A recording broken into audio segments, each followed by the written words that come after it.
All right, man, let's keep it hype. Here we go. Yeah. Bust the intro, maestro.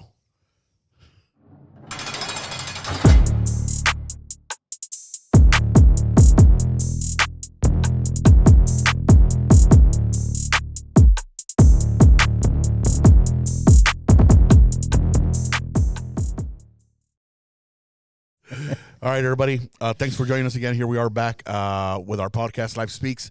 And I'm your host, Huicho Breach, a.k.a. Luis Perez, a.k.a. The Demon Killer.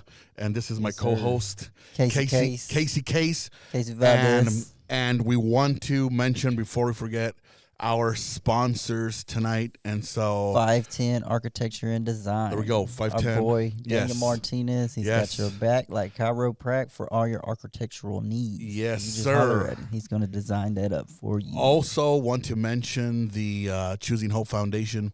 And so just like we mentioned every podcast since we started, Choosing Hope Foundation, it's rooted not entirely, but primarily in prison ministry, parole ministry, but it extends further into dealing with people, homeless people, working with them to get established in the church through Jesus Christ, things of that sort.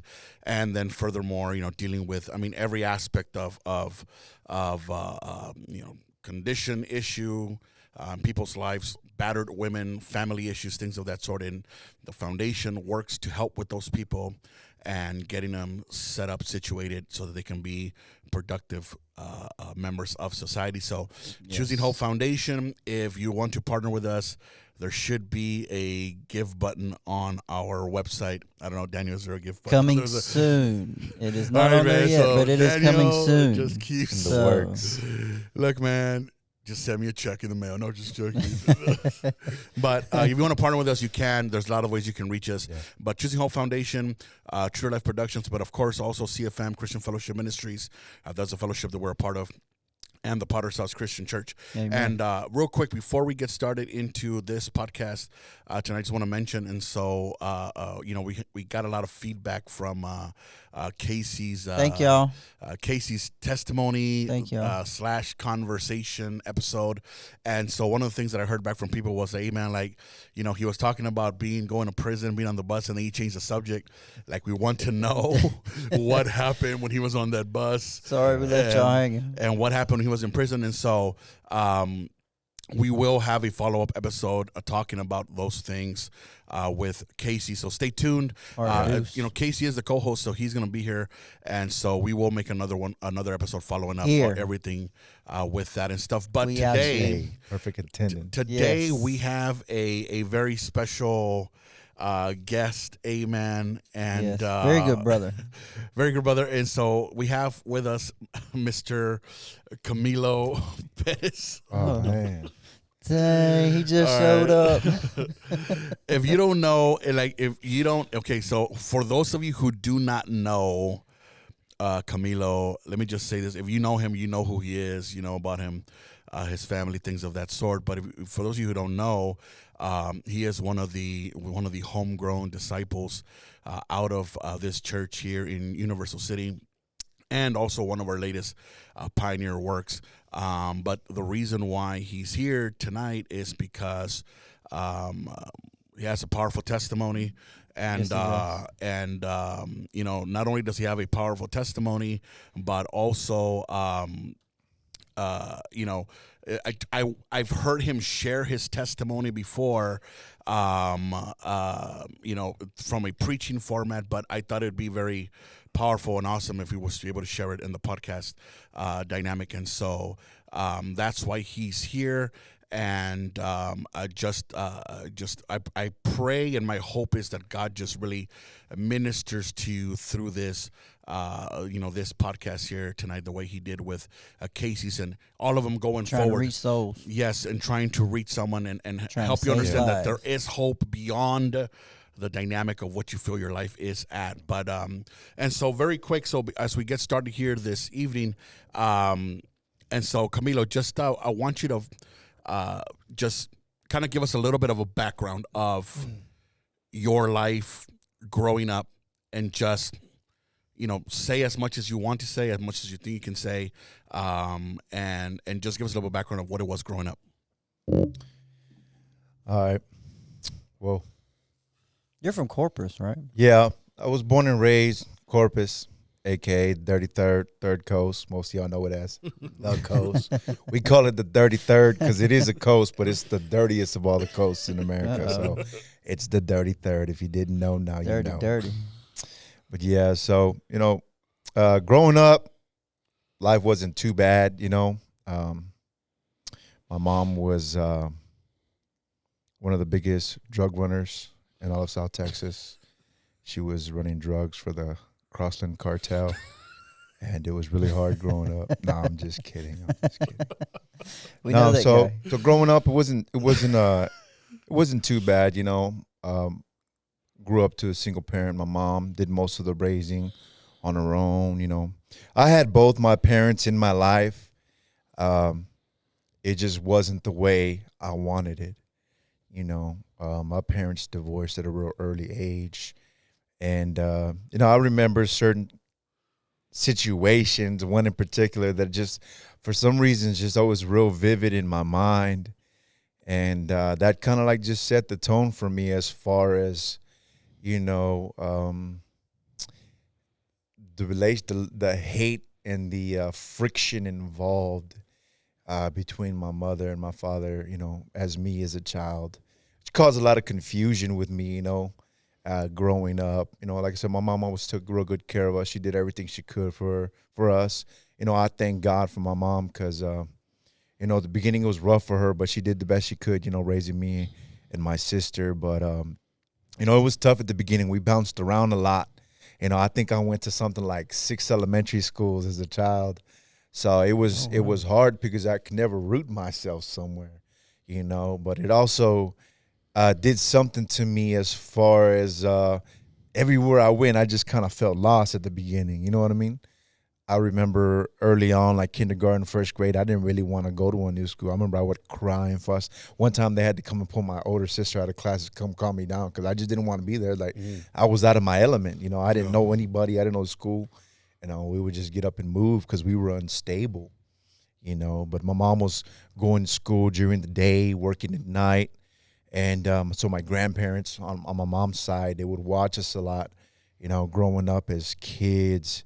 I want to say somewhere right around 2nd or 3rd grade, my mom finished with her school, got a decent job, and, got us out the hood, so to speak, and we began to become more stable at that point. What was the cause of all the friction in the home? Was it prior to them getting divorced, or what led to them being divorced? I've never really sat down with either one of them and asked them what led to the divorce. The one incident I always remember is, when we were younger, my mom driving around, and I remember her rolling up on my dad at Wiener Schnitzel in Corpus. And I remember she got out the car, and there was a confrontation between her and my dad and whoever my dad was with, some other female. And I remember that vividly. That's that one event I'm talking about that's just so vivid in my mind. That's the way I remember it. You know what I mean? And I remember there being altercation and whatnot. And I remember coming home, and my mom was upset. And I could hear my dad banging at the door in our apartment. We had we had our own townhome there in the housing projects in Corpus called Navarro Housing Projects. And I remember being at the top of the stairs and my dad banging on the door. And my mom was like, "Nah, we ain't gonna answer that door." She just wasn't having it. And there was just that friction between them. It was a hate, it was a hate relationship, like I wasn't allowed to share with my pops what was going on in my life with my mom. I know, whatever the court order said, if that was my weekend, that's all I got was that weekend.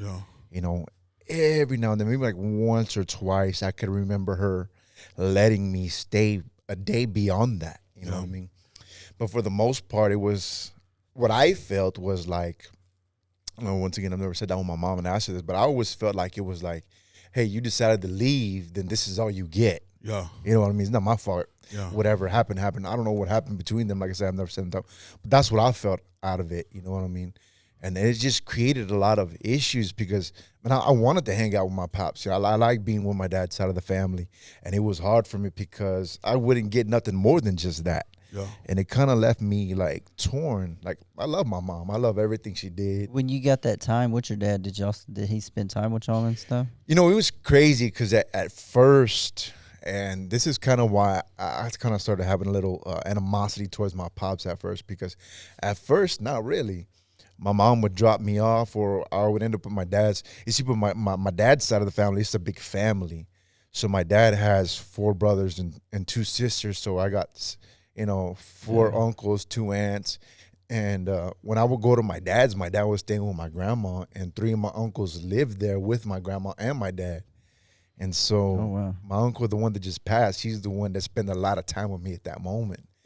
And my dad was always going out, partying, hitting the club, chasing the women, you know what I mean? And my dad would just mess with me like during the day. How did you feel like, I mean, I'm assuming that prior to the divorce, I mean, he was there.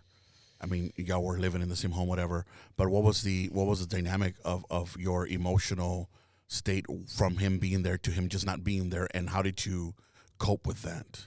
You know, the crazy thing is I don't have any memories of my mom and dad together. Oh, yeah. That's the crazy part. I have no memories of them together, but that one moment just vividly in my mind sticks out. You know, sometimes you have those memories of your childhood. Like, you know what? I don't know why, but I can remember this. I can't remember nothing else from that year. Yeah. But this event sticks out vividly. And that event stuck out vividly to this day. Like I can see it in my mind like it was yesterday. But I don't have any memories of them together growing up, you know. Everything I can remember of my parents is them being separated. Because one of the things that me and Casey were talking about in the last few episodes were like, you know, a lot of the issues that we notice, you know, the trend, and, you know, as we talk to people and interview and deal with stuff, is a lot of these people grew up fatherless. Yeah. You know, would you say that was your situation? Not necessarily. You know, like I said, my dad was always there. He just wasn't always there. Okay. You know, it's hard. He wasn't that involved. Yeah, you know, at first he wasn't. This is where the animosity came in, because at first he wasn't involved. He was there, and I would still see him. Every weekend I went to my grandmother's house. It was his weekend. I would see him. I just didn't see him all the time. I never saw him at night. Okay. I was hung out with my Uncle Meme, and he's the one, you know, that spent a lot of time with me. And do you think that he would just take y'all for that weekend to just, you know, get at your mom? No. Like he spent some quality time with us. Okay. It just wasn't like, in other words, like say like if I had my son with me and I was in that situation, excuse me, I'm not gonna be like, hey, let me go with my kid and leave him here while it's my weekend. I get him for 2-3 days. Yeah. I'm not gonna go drop him off somewhere. I want to spend the entire time with him by my side. Yeah. You know, and I kind of felt that way. Like my dad lived with his 3 brothers and his mom. And it's like, hey, I got somebody to watch him while I go do my thing at night. Cause my dad was like a night owl, so to speak. Yeah. You know, and but it changed once he got married to my stepmom. That's where everything changed, and he moved out. And they got together. They had their own place, and so it was like then it changed, and then I was with him all the time. And so you know, I'm pretty sure your mom, you know, Miss Pat. She's a wonderful woman. As a record, we know his mom. Miss Pat's awesome. Great, love you, Mom. Great woman of God. Shout out, Miss Crossland. Miss Pat. I see you, Miss Pat. And you know, I'm sure she did the best she could to raise you right. Absolutely. You know, straight and narrow. Where did the waywardness come in your life as you know, your dad's gone, or you know, you have that limited time with your dad? And here you are, your mom's trying her best. She's working, doing what she's got to do. You're at home, your sister, whatever. Where does the waywardness come in, and the drugs and things of that sort?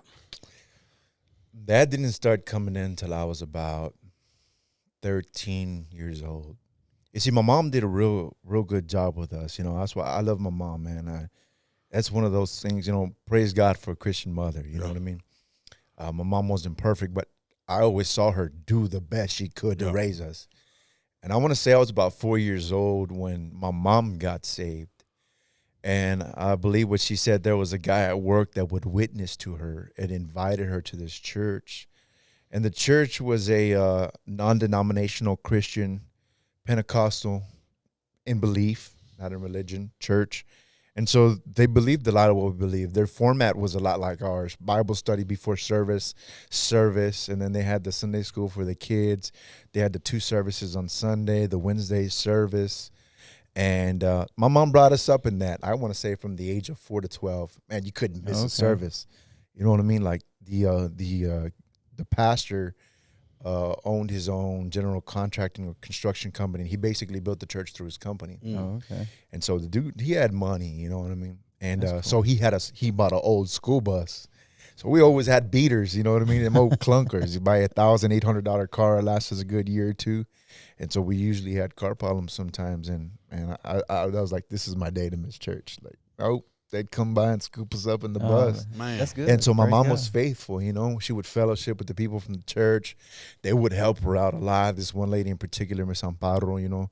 But, you know, through those years, I was locked in, you know what I mean? But there was always that curiosity because we didn't live in areas where, not to say that, you know, nowadays things are crazy everywhere, right? Back in the days, it wasn't so much like that.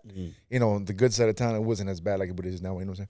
So you're still curious because everybody else is dabbling in this and doing that. Your friends are involved in this, but you're not. Yeah. You know, and my mom was real. No, you ain't going to their house. No, you can go outside and play. You don't go in nobody's houses. No, you ain't going nowhere with no one. No, you can't stay the night. No, you can't go for dinner. No, you know what I mean? I get it now. I didn't get it then. You know, so I always had that curiosity. And so right around the age of 12, that's when my mom stopped going to church. And she had made a decision to move us, what you would call from, like, say, if we were in the west side of San Antonio and you decided to move to Stone Oak. That was the equivalent to what would happen in Corpus. And we really couldn't afford to be on that side of town, but it was my mom's thing to get us over there. You know, Get she you away wanted from us that to, environment. yeah, get us out of the environment, get us in better schools, which I dig it. I understand what you're doing, you know what I mean? It's the betterment of us. Yeah. And she made sacrifices. And so it was me, her, and my sister in a one-bedroom apartment because that's all we could afford. You know, but that began to do something to me because now I'm going to school with Stone Oakers and everybody's dressed in Tommy Hilfiger and, man, I can't afford that stuff. You know what I mean? Right. I'm not dressed like that. I'm not rock. And there was a little housing project on that side of town we never knew about. So there was these kids over there that I could relate to because they didn't dress like all the other kids. And I kind of started hanging around with some of those guys. And I remember this one friend of mine, Lewis, started to bring joints to school. And he was always like, man, let's skip class and go to the back. And I was like, nah, man, I don't do stuff like that. You know what I mean?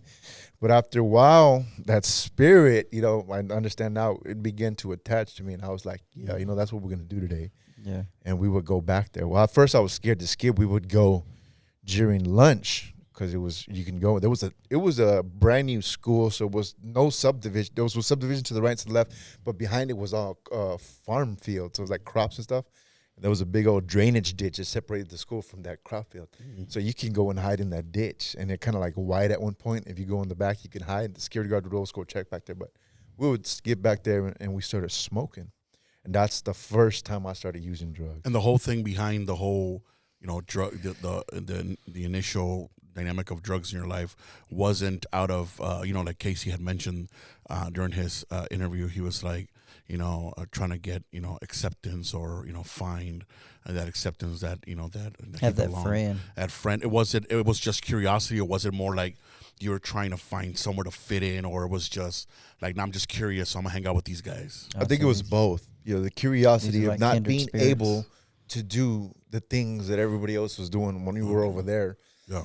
As opposed to now, you really don't jive with these people you're going to school with, you know. Yeah. Oh, okay. All these people are different. Like, I want to say, I mean, I might be off on my numbers, but more than 50% of the school was white people. Most of the kids had money. They lived in that area, and I didn't. You know what I mean? Like, they're all going and paying for the expensive lunch, and I'm the one getting the free lunch, trying to get the cafeteria food because, you know, and I had to, like, basically beg just to get $1. You know what I mean? And if I could save my lunch money for 2 days, I can go buy my own joint. Because after a while, once you build your tolerance, homie, that joint ain't doing enough for me and my homie. Yeah. You know, and after a while, it's like, hey, you're going to buy one today? And I was like, oh, tomorrow. I'll get it tomorrow. You know, but I'm going to miss lunch today and tomorrow to get that joint. You know? Where did it progress? I mean, at what point did you notice it progressed from joints to something else? Well, it never really progressed at that point because that's all I could afford. We were both poor. You know, he lived in that little project environment as well, you know. How was y'all getting y'all's weed? There was a guy in our school whose dad sold drugs that lived also in that little housing area. And so he used to talk about how, like, we would be like, whoa, right? So, like, he would say his dad would have big old trash bags in his room full of weed. He's like, bricks. And that's the first time I heard the term bricks. And I was like, what do you mean bricks? Something like bricks that you build housing projects with, because that's what we saw, bricks. Oh. You know what I mean? And he was like, no, like bricks. And, he's talking big bricks. And I was like, in my mind, just a little, cloud built up. And I'm just like... You're like, a brick of marijuana, all I can have. And so, like, his dad, when he would break them down, he would get all the little things, and he would smoke. But after a while, he seen us smoke until he started to charge us for our joints. So that's when we were like, man, we got to start doing stuff, you know what I mean? Yeah. And then, so I stopped, and I remember he hit me up one day, and he was like, how come? And I was like, man, I really can't afford that. And he's like, well, what if I break you off like a little ounce or something? I was like, man, I can't afford an ounce. I don't even know what that goes for. Yeah. He's like, well, I can give it to you in the front, just give it to you. Oh, there goes that front. Yeah, and then it just opened that door to me, and I was like, that's how they get you.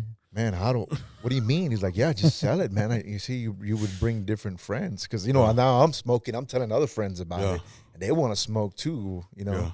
So it was like, yeah, I'll give you this ounce. The birth of a drug dealer. I don't even know how to roll a joint. You know what I mean? You're going to roll the joints for me? Like, where do I get the papers? Like, you know what I mean?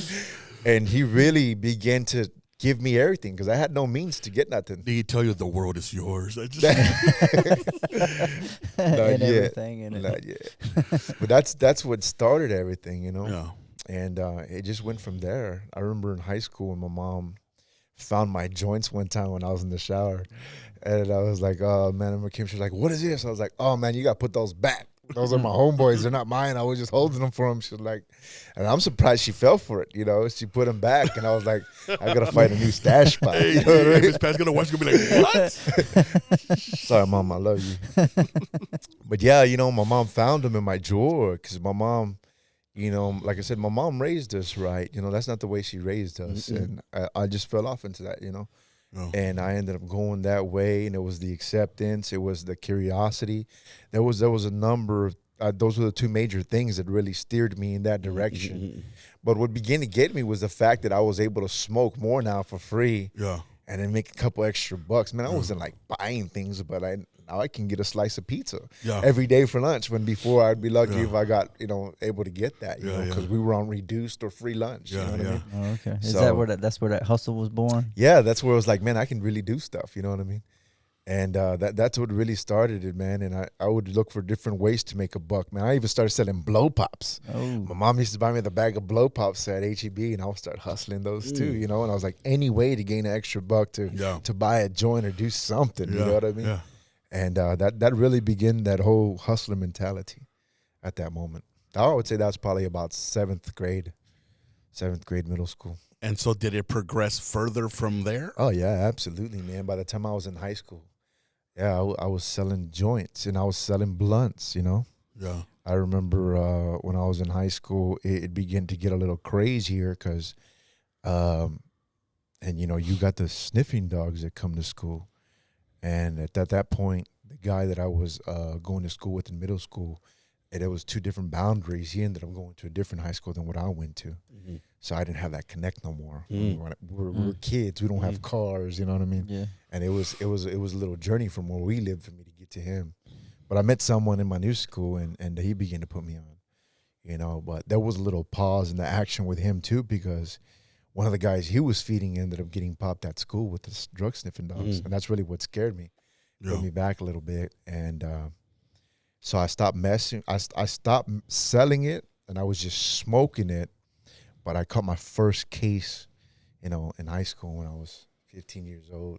Drug case? Nah, I was high. I think I caught my first drug case when I was 16. Oh, okay. So when I was 17. When I was 15, I was riding with a couple friends, one of my friends, because he had his own ride, and we were smoking around, getting high. And he had his little brother's BB gun in the back. So I was just messing with it, shooting out the window, whatever was going by.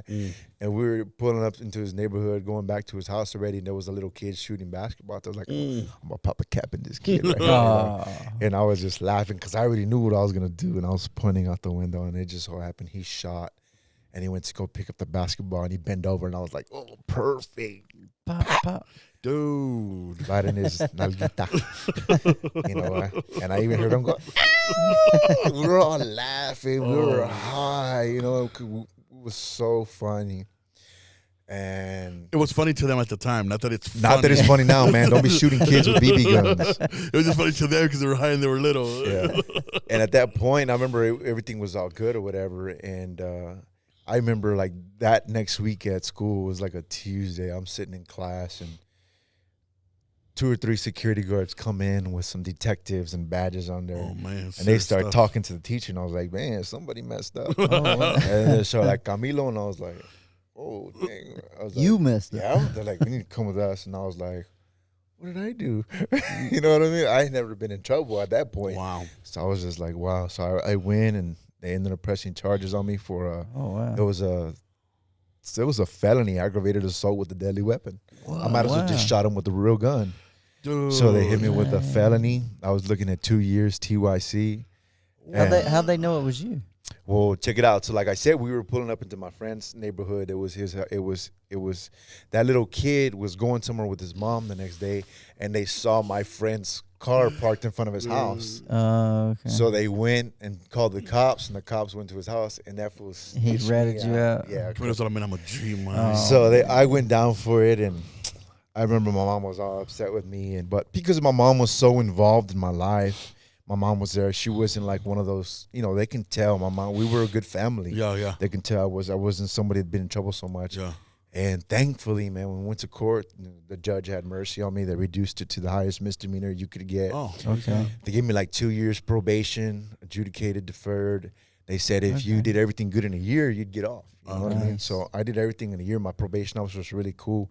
She seen I was taking care of my business. She was really nice to me. I still remember her name, Becky Salinas. And I had to go, that Scared Straight program, man, that thing is real. I went through that Scared Straight program. Oh, wow. I went to a prison, and they tried to punk me out for my shoes. Really? I've seen that on TV. Yeah, man, I went to that thing way before they even started making shows about it. Really? That's a real thing, man. Did it work? I mean, was it? I'm not saying work, but was it impactful? It was impactful for me because, like I said, I wasn't a bad kid. I wasn't a little mocoso running around, my chones at the age of 2 in the streets, with no shoes on. Did they take y'all to the yard to where like all the killers are and all? Oh, that? bro, they took us to the yard. We were out there with a hoe in the field. They had us working. They on the whole squad. Yeah, straight up, bro. They had to have been back in the day. They brought us lunch, man. and they threw Johnny sacks at us. And we're like, man, I'm hungry. You give me a bologna sandwich. Literally was 2 days old. And they take you through a couple pods, and they're all on there banging on the window, talking mess to you. You know what I mean? I remember just laughing because they can't do nothing to you. Yeah. And some of the kids were scared, and then some of the ones that were little traviesos were talking crap back, and they were getting in trouble, and then they take you to like a little room where they come in and they kind of like do their role play thing. Yeah. And then they come in there and try to punk you out. Yeah. Like as soon as you went in the room, they rush up on you. They get everybody in the line, and they don't tell you what's going to happen. You're just in the line. They just all rush up on you. And these 2 guys came in. They came straight to me. He's like, "What are you in here for, big boy?" I was like, aggravated assault. Before I can even finish what I was saying, he's like, "Why don't you assault me? Why don't you assault me? You'll be my punk. Matter of fact, give me them shoes." He's like, "I ain't giving you my shoes." He's like, "Give me your shoes. I ain't giving you nothing." He's like, "You want me to hurt you?" I was like, "You ain't touching me." I knew that they couldn't do nothing. Yeah. I mean, you know what I mean? Yeah. And I remember one of the chaperones, the probation officers came and pulled me to the side. It's like, "You need to cooperate with the program or you're going to get incomplete." I said, "I'm cooperating. What do you want me to do?" He's like, "Give him your shoes." I was like, "That has nothing to do with the program." I said, "Well, that's fine. You don't have to, but you're going to get incomplete, and it'll be we'll revoke your probation. You'll go to 2 years TYC." And I was like, so I went back and I was like, threw my shoes at him and everything. He's like, "This is what I thought. My shoes, punk." I was like, "Whatever. You need to back up from her." You know what I mean? And they took my shoes, man. And then he came back and threw them at me later, but. The same guy? Did he throw him back at you? Yeah, he threw him back at me. That's crazy. But yeah, I went through that, man, and that's when I caught my first case. I was just blessed it wasn't a felony, Yeah. I was thankful they reduced it. Everything worked out, and then I caught a drug charge like about, I want to say 6 months later. So I caught my first drug charge. You violated your... I had just completed my probation. I had just been off for 6 months, and that one, they hit me with an adult charge. And so that time I had to go to adult probation for a year. Was that prior to your daughter being born, your first daughter? Yeah, that was prior to Mari being born. How many charges did you rack up before she was born, or was that leading up to that? I think that was the second charge that I had, the weed charge, and that was right before she was born. And I remember when at that point I was selling weed again when I had got her mother pregnant, and I was still in high school. I remember she's a year younger than me, my oldest daughter's mom. So at that point, I think it was my senior year, and it was her junior year in high school. So I graduated that year, and we got an apartment. So I was like, man, it was like break loose now. I didn't have to hide nothing. Yeah. Getting half pounds. So all the stuff you've been through up to that point didn't change the hustler ambition mentality. Didn't. Now it was like I'm free. I don't have to hide nothing. You know what I mean? Like I can let loose. So you can weigh up bags in the living room. Yeah, man. I'd have friends come over because I would get like a half pound, and I would sell blunts because it was the best way to break it down and make $65-$70 off an ounce. Yeah. I was like, you break it down nickel and dime, I can smoke more and I can make more. Yeah. You know what I mean? So I would have 2 or 3 good friends that I trusted come over, and we would just all break down half a pound of weed and just smoke and pass it around while we were rolling up blunts in the living room. Who was supplying your stuff at that? Was it still small time, or was it more? At that point, I was moving up. Because at this point, I was already skipping school a lot. So my mom was like, I'm done with you. I think I had like 44 absences that year. Oh, wow. I had to end up going to summer school for the subject I'm strongest at, math. Mm-hmm. But it was just because I had so many absences, And I ended up going to summer school that year. And she was like, all right, I'm done with you. I'm going to send you to go live with your dad. And I went to go live with my dad and went to school on the west side. And that's where I really wanted to go to school anyway, because I played baseball. Mm-hmm. And the high school that was well known for baseball was on that side of town. Mm-hmm. And the school I was going to, where my mom decided to move, was a bunch of white people. That dude didn't like me. And so he cut me my first 2 years when I played ball with all those dudes that were starting. And I was better than all of them. We all played on all-star teams together. When I was Little League, man, I was a good baseball player. I was really good. And that began to do something to me, too, because that was my thing. Like, back in the day, if you would ask me, I was like, nah, I'm going to be in the pros one day, because I had a cannon. I was a good pitcher. I had a good stick. I had a good arm. And I was well known for my baseball skills. And so when I went to high school, that dude always cut me. That white coach always cut me, and he was known for being racist. And he always cut me, man. So I was just like, well, if I'm not going to play ball, I really don't need to go to school. So I started skipping school a lot, started being rebellious and smoking. And hustling. Yeah, so when I went to the other school, I had met... was your dad, whenever you moved in with him, was he more involved with your life? Oh, yeah, absolutely. You see, at that point, once my dad got married to my stepmom, I think I was 3rd grade. My dad was more involved in my life. Like, he was, like, every weekend I went over there, we would go fishing every week, and he was involved. Okay. You know what I mean? But it never went outside the time I was with him. You know what I mean? Like, I never got a call from him during the week. Hey, son, how you doing? How's everything going? You know what I mean? It's just whatever time I was with him, we spent time together, and that was it. Okay. You know what I mean? And I really liked to spend time with my dad at that point. But, that's where things kind of got crossed up for me. Like, I couldn't understand for the life of me why my mom wouldn't let me spend time with my dad. Mm-hmm. You know what I mean? Like, why do we have to stick to this paper? Just let me go with my dad. Yeah. You know what I mean? But anyway, yeah, so I was 19 when I had my daughter. She was born on my 19th birthday at that moment. So that was one of the big changes, or one of the big things that impacted my life at that moment. How did your life change at that moment? At that moment, life was kind of crazy. It was kind of like, I was out partying, doing my thing. I was hiding what I was doing from my parents because they didn't raise me like that. But that's what I got involved in. So I did my best to hide it from them, And so once I was out on my own, it was like, it was on, you know what I mean?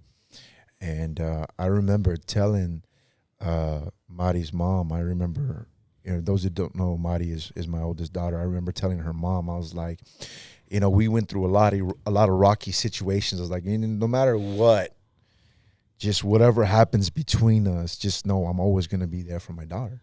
Because I knew what that did for me, not having both my parents there all the time. Being that beginning of my childhood, my mom always being at school and at work, that did something to me. Not being able to spend time with my dad whenever I wanted to, that did something to me. that friction, that hatred between my parents, the way I played them because they never talked to each other. You know, my mom was tripping, I'd go stay with my dad, and my dad was tripping, I'd go back to my mom's because they wouldn't talk to each other. They hated each other so much. So I played that game with them. You know what I mean? I just did them back and forth all the time. So I remember telling her that. I was like, it was just no matter what, I'll always be there for my daughter. Just promise me that. You know, and at that time, she's like, you ain't got to worry about that. Like, there's, you know, this is our future type thing. You know, you talk when you're young and dumb. But that was always my thing, you know. But, you know, we would fight a lot. We had a crazy relationship.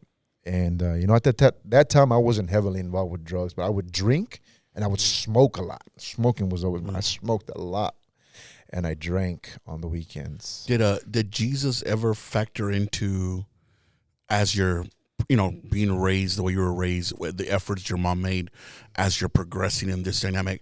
Did Jesus ever factor into your mentality, into your, like, man, like, you know, what about my faith, things of that sort? Or was that like just something in the past already?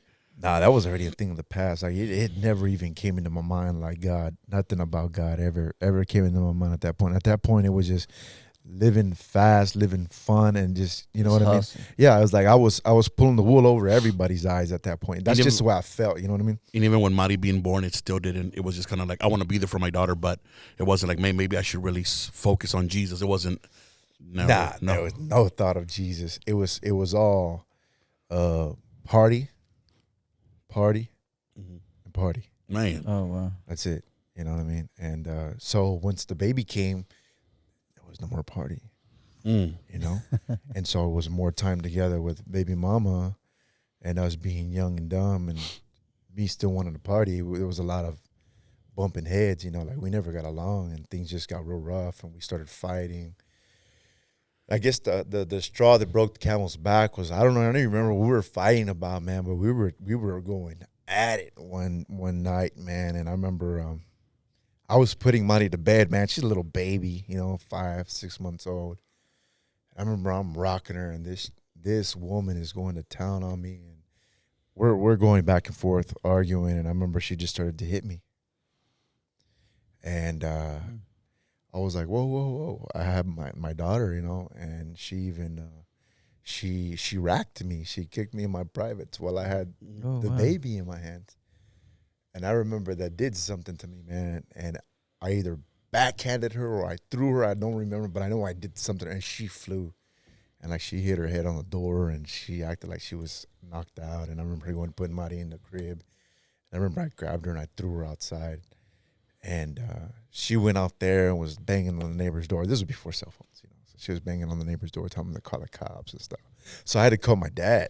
I was like, "Hey, man, you need to get over here quick, dude. Cops finna come get me." He's telling me, what happened. Now, I wouldn't reach out to my mom about this kind of stuff, you know.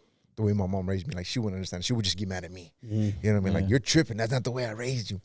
So I called my dad because my dad would be more like, oh, no, I'm on my way. So when I would get real mad, I would I would bite down on my gums. And I remember I was biting on my gums when I was so mad. And the cops showed up. And my dad beat the cops there. So my dad was telling me what happened. Like, hey, man, just tell him the truth, man. Tell him she was hitting you first and she racked you, man. Maybe they'll have grace. So I remember telling the cop that she punched me in the mouth, even though she didn't, because I can feel my teeth indentions from me biting on my lip. And I was like, look, I pulled my lid down. I was showing them where she hit me, even though she didn't, but it was from me, you know, biting them. And they were like, hey, well, he said you hit him. He hit you. I mean, look, you just go your way. You stay here. It's like, all right, that's cool. They separate us. Oh, so it worked. Yeah, it worked. And they were like, she wants to take the baby. I was like, no, the baby's got the crib here. Leave the baby with me. Like, well, the baby usually goes with the mom. I was like, yeah, but I don't even know where she's going. You know, and they asked her, where are you going? I said, it don't matter where she's going. The baby don't have a crib wherever she's going. The baby's crib is here. So they're like, all right. So they told her, look, you just leave. Come get the baby in the morning. The baby's sleeping in her crib. And, you know, so they made her leave. She came back the next day, got the baby. And that's where everything just kind of separated between us. And I still saw Mari. She still let me see my daughter till she was about 1 year old. Prior to Mari being born, were y'all at each other's throat this way, or was it the birth of the child that put a strain on y'all's relationship? No, it was always like that. Oh, okay. It was always like that, man. It was always like that, and I felt like... and then she just happened to get pregnant in the midst of that. Yeah. Oh, yeah. You know, when I was, I don't want to say you're because everybody's like, but when I was young in high school, you know, if fornication was a thing, Yeah. you know, so you can see past the fighting and the arguing, so that there can be fornication still involved.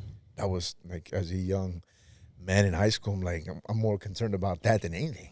We can work past that as long as there's that, you know what I mean? And you never even considering that. That's why when it kind of happened and she was pregnant, it was like, man, like it was like reality set in. Like, man, y'all don't even get along. Yeah. You know what I mean? And so it didn't get any better. So here you are going now your separate ways. She picks up the baby. She goes, I mean, you still got to see your daughter, but y'all are totally divided. What transpired from there moving forward? Oh, man. From that point, it got crazy, you know. At that point, you know, I'm young, man. I'm 19 years old. I got my own apartment. I got my own car. I'm selling drugs. At that point, my connect's selling other kinds of drugs. My other friends are staying the night with me. They're all living with their parents, and I got my own apartment, and I ain't got nobody living with me now. I got friends at the house. Now it's a party apartment. You know what I mean? I start selling more drugs. I started having friends staying with me. Trap house. Yeah. Next thing you know, we're doing cocaine. So now it just progressed from weed to cocaine now. Absolutely. And I remember that the time when I was going to try to work things back out with Marty's mom right before Marty turned 1. And it was a quick stint. It was real quick. And I remember she was even telling me, like, look at you, dude. You're losing weight. She's like, you letting these drugs get a hold of you. And I was just like, man, we're just having a good time. I don't know what you're talking about. You know what I mean? And it began to get a hold of me because, like I said, I was a loose cannon. I spent so many years hiding what I was doing from my parents. And it's like, now that I'm out on my own, I ain't got to hide nothing. Yeah. You know, I can just wild out and break free. Ain't nobody going to tell me nothing. I pay the bills. I do my own thing. You know what I mean? And that's exactly what I was doing. I was living it up.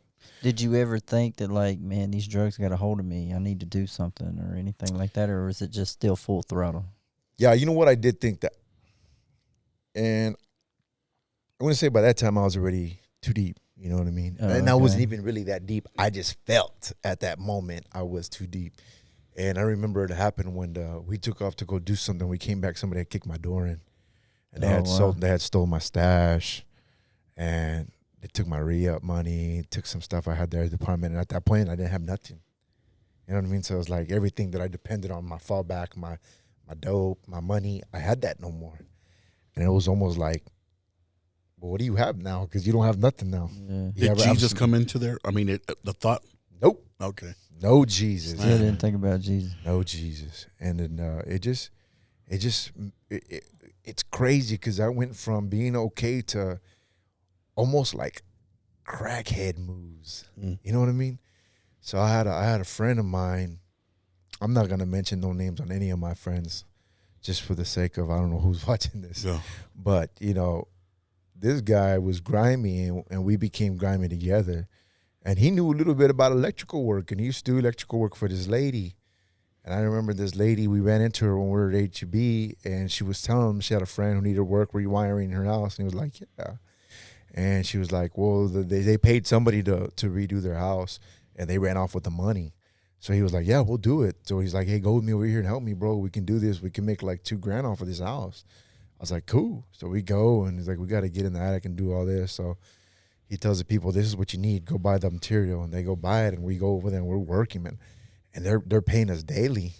So, man, we're getting wired all night. Instead of trying to come up, we're getting wired all night. And I remember we went, and he told her that he needed to get paid out in advance, and she paid us like $1,000. And we partied for like 3 days. Oh, wow. And never went back. And finally when the money was gone, I remember that lady came knocking at the door. And they were making him sign every time they were giving him money. They were keeping track of everything. And so that lady came knocking on the door, and homeboy tried to jump out the back. And at that point, she came around the building and called him. And so she was like telling him she was going to call the cops on him and this and that. So we're like, man, we got to get out of town. So we left. We left town, and we went to Austin, man. I hadn't paid the rent. The rent was due. I ended up losing the apartment, broken lease. I think my baby mom's father, who was a co-signer, had to end up paying out the rest of the lease. My dad and my stepmom went and got all our stuff out of there. And I was homeless.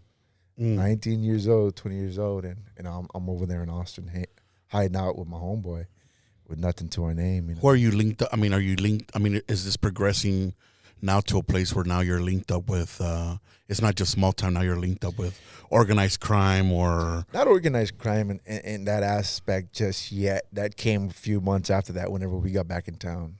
Okay. Whenever we got back in town, I ended up coming up on some money.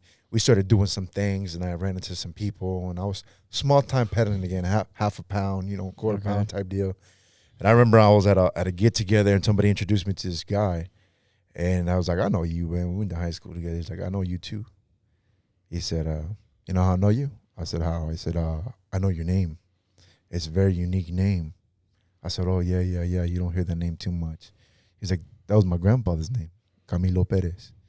He said, to the T. I was like, yeah, I was named after my grandfather. I said, but I never met the dude. The first time I met him was at his funeral a couple months back. And he looked at me and he's like, dude, my grandfather died a couple months back. Oh, wow. So what was this at? Wow. And I was like, it's right there on Baldwin. He said, behind the Whataburger. I said, yeah, at the Trevino Funeral Home. I said, yeah. He said, they buried him in Alice. I was like, yeah, that's my grandfather. He's like, that's my grandfather. Oh, wow. Oh, He's like, wow. who's your grandma? I said, Carmen. Who's your grandma? He said, Tomasa. And he's like, man, you're my primo. I said, word? He said, yeah, word. I was like, that's what's up. And so we got a cool liking to each other. We just hit it off like nothing. And me and that guy just became brothers from that. Like, my cousin I went to go ask my pops, hey, who's Tomasa? He was telling me, your grandfather had an affair on my mom when we were kids. And that's why my grandma kicked him out of the house. And my grandma raised the 7 kids by herself. Oh. And so he had an affair with this lady, and they had a baby. And that baby was his mom. So that's why I never knew them. And they lived in the projects where my grandparents lived that would always watch me 2 buildings behind them. Oh, wow. Who would have ever thought? And this primo linked you up with some heavy hitters? Well, he knew some people. Yeah. And through him and my best friend who I went to elementary school with, who I found again at that point, who was one of his friends. Man, I was like, oh, and I remember my cousin was like, come over here. We're over here in La Armada. So I was like, man, my grandma used to live there. And when I went there, I was like, dude, I was basically raised 2 buildings behind here. He's like, on the old folks side? Because my grandparents live in the old folks side of the project. I was like, yeah. And they lived on the very first building that started the old folks home, and they lived in the second building after the old folks home. And so, we just got to talking how everything was so coincidental and whatnot. And then his friend walks in the door. I was like, I know you. He goes, nah, I know you. You don't remember you know me from? I was like, no. It's like, man, we went to elementary school, 4th grade, 5th grade. I was like, I remember you. And like, man, we were just like the tightest. And between them 2 and a couple other friends I had, man, it was just like they opened another realm to me. And through my stepmom's brother as well, man, through those 4 or 5 people, I was introduced to a whole other world of people and things I never thought I would be involved in. I mean, I don't want to harper on something that you don't want to speak on, but are you referring to the dynamic of organized crime and things like that? Yeah, absolutely. Definitely organized crime. Were any of them like shot callers or anything like that? At that point, no. But some of the people that they were involved with, yes. Oh, okay. People they would score from, and people that would be feeding them, and you begin to meet some people. And there was a sense of, okay, people know who we are at that point, you know what I mean? Okay. And we'd go places. We'd have to go places 10 deep because it was going to go down tonight. You know what I mean? And right there in La Armada where they would stay across the street, there was another little rival gang. And every time we saw them, man, it was only 2 or 3 clubs that are popping in Corpus. So this one was Friday night. That one was Saturday night. This one was Thursday night. So everybody was at the same club every night. Yeah. So you're going to see these fools all the time. So we had to roll deep. And then you would meet a lot of people, and you would get involved in a lot of stuff. It would just pop off. And then eventually you get stabbed. Yeah. What is this? What led up to that? This involvement with these, these people. I mean, or how did that fall into place? No, a lot of it is just when you grow up, like when you not grow up, but when you get involved in these things, there's a lot of machismo and pride and things that go with that, and you start mixing in alcohol and tight places, clubs, and these things pop off. That's why I said things would always pop off. You would insert alcohol, you would insert music, and it's tight in these little clubs, man. All it takes is a little bump, a little look, and it's on. You know, Yeah. and that's basically what it took that night. You know, we were at a Ramon Ayala concert, I remember, and I ended up bumping into somebody in the restroom, and he started talking smack, and I just kind of like laughed and walked off. The last place I'm gonna fight is a restroom, because if we get on the floor, we're gonna be rolling around and pee. You know, so I'm like, whatever, dude. So I remember I just kind of like laughed at him and walked out, and we were like 20 deep that day, and you know, we ended up getting tore up. At this place, you could bring your own liquor bottles in, so you weren't buying shots from the bar. Okay. You know, my friend's dad owned the establishment. His dad was somebody in the city, and so we kind of felt like we owned the place. You know, if anybody started anything, we could either get down, and once they kicked us all out, we would get pushed to the side to leave, and they would get arrested. Oh, wow. And so at that point, you know, everywhere we went, we had pull. You know, we went to the club. We didn't have to wait in line. We just go to the front and walk in. You know, everywhere we went, we had the hookup.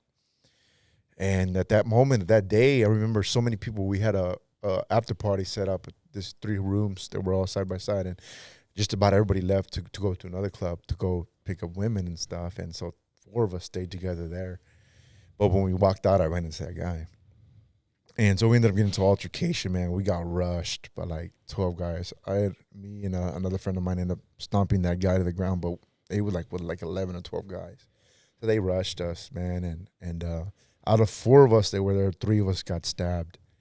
And it was a woman at that. It was the guy's chick, you know. And she got us. She caught us slipping while we're throwing down with these other guys. She's coming around, knifing us up. And I got hit 4 times, twice in my stomach, once in my chest, and once in my side. And the one on the side is, you know, I didn't feel the first 2. I was fighting with 2 guys at the time. And I really didn't feel them, but I saw that she hit me. When she came back around the second time, she had already stabbed my other 2 friends. She come back around and hit me again. And she went for my heart. So when she hit me in my chest, I felt it.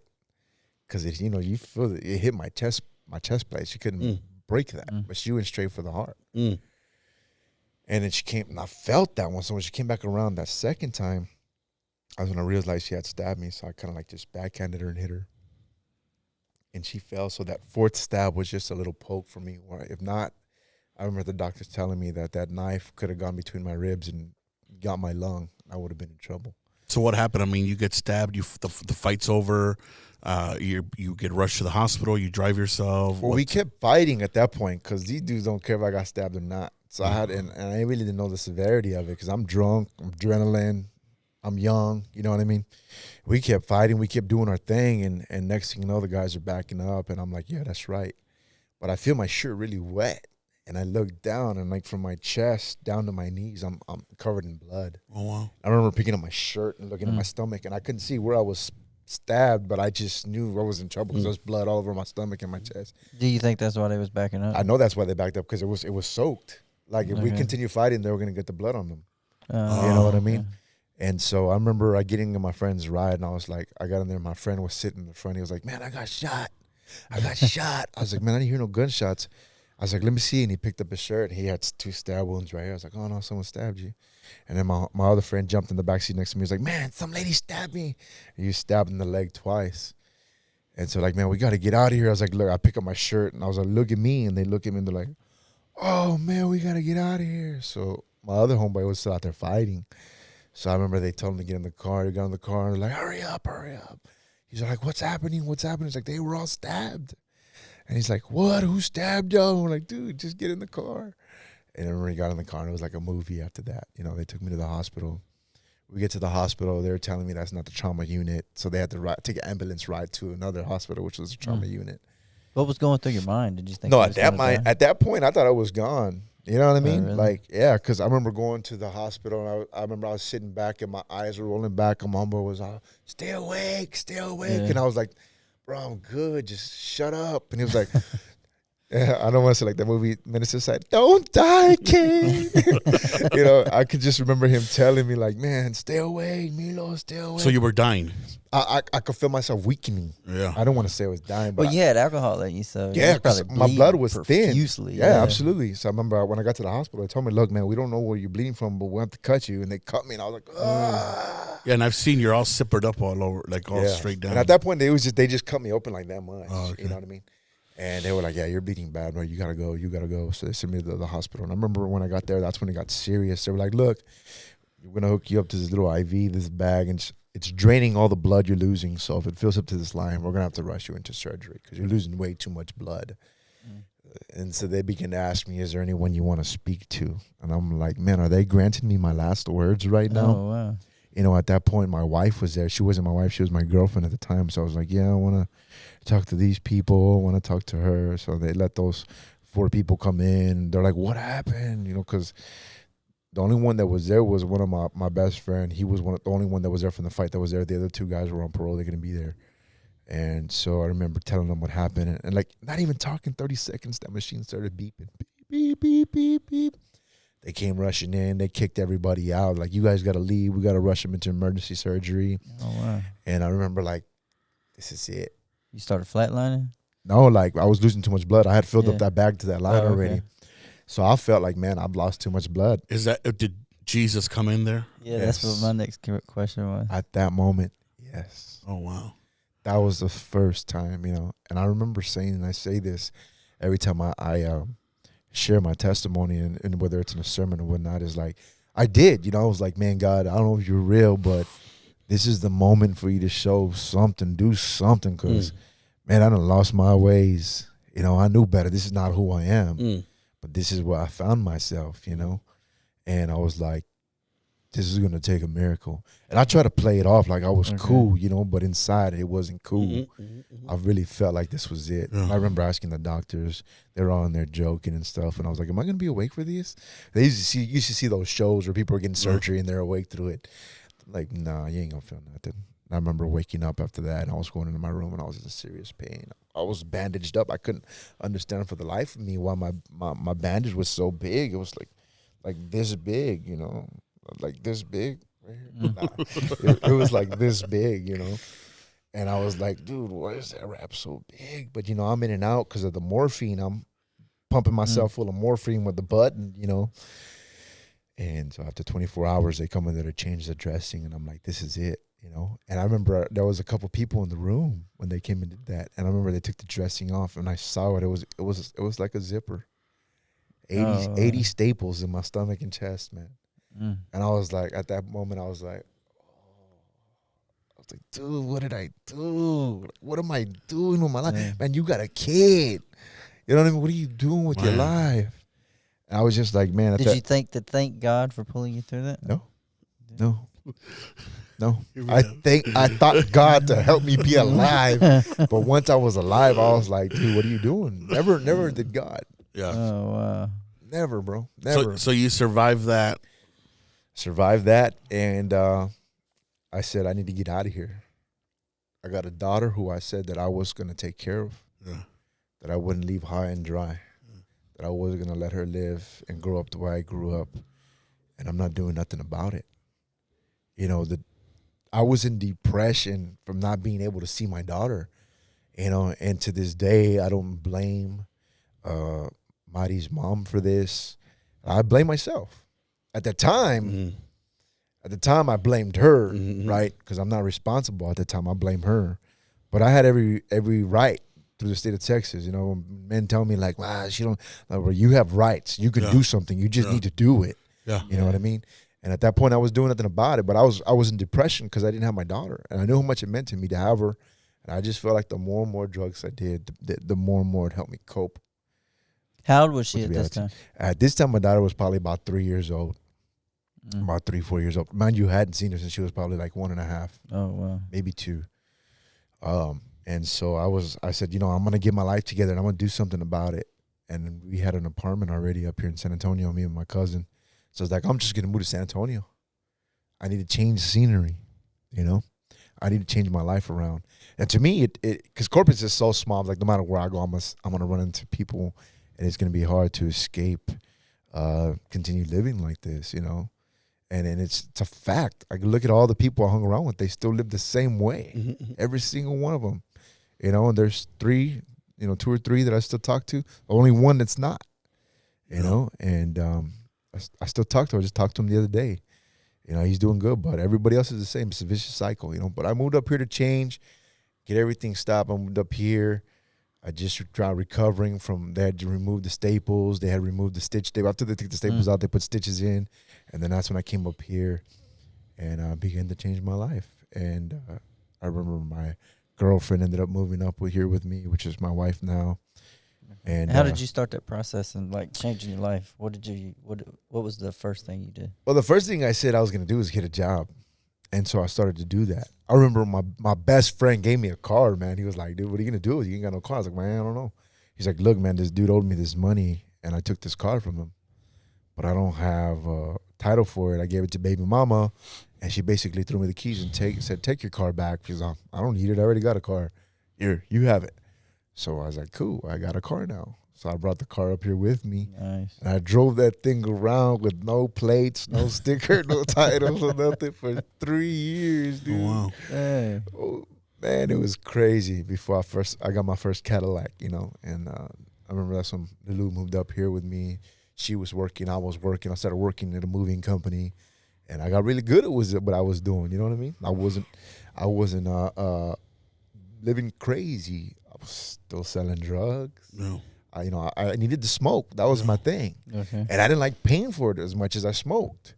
And all the guys I worked with smoked. So I was like, it only made sense to score a bigger pack and me sell to them so that I can smoke for free. But as like you said, I've never been like, man, I was pushing weight. I hung around with some people that pushed some weight. But I was never the one pushing the weight. I was just, I knew how to break it down and made the most of what I got. You know what I mean? But by all means, I wasn't a big-time drug dealer, but I sold drugs, So when I was up here, I started selling drugs and fell off into the cocaine, the drinking alcohol. My girlfriend was up here with me, and I really didn't change. Just changed scenery. Yeah. You know what I mean? Yeah. And I just picked up right where I left off. And so